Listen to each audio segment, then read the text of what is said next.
আজ আপনাদের কয়েকটা কথা বলি। জানবেন, বাবারা বাবাদের জামা কাপড় সবসময় মায়েদের শাড়ির থেকে অনেক বেশি সস্তা হয়।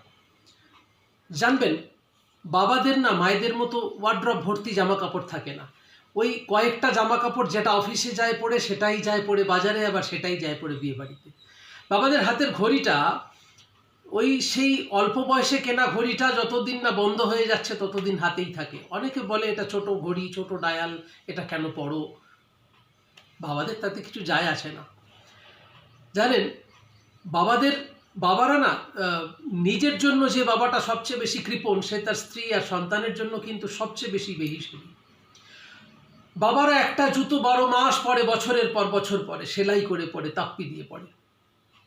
জানেন, বাবারা কিন্তু সস্তার হোটেলে খায়, কিন্তু স্ত্রী সন্তানকে নিয়ে যখন বেরোয় তখন খুব দামি হোটেলে নিয়ে গিয়ে খাওয়ানোর চেষ্টা করে।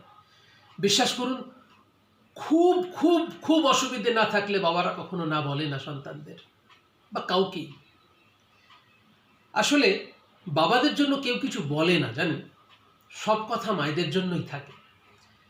জানবেন, বাবারা না রোদ বৃষ্টি মাথায় নিয়ে সঞ্চয় করে কার জন্য? নিয়ে চলে যাবে বলে না। আসলে আমি তোমাকে ভালোবাসি এই কথাটা বাবারা বলতে পারে না, করতে পারে। তাই বাবাদের জন্য অন্তত একটু ভাববেন, কারণ পৃথিবীতে অনেক লাইন আছে মায়েদের নিয়ে। মায়েরা সবসময় চিন্তা করেন সন্তান আজকে কি খাবে, কিন্তু বাবারা চিন্তা করেন সন্তান আগামী দিনে কি খাবে। কিন্তু বাবাদের ওই ভালোবাসাটা না দেখানো যায় না, আমরা বাবারা দেখাতে পারি না।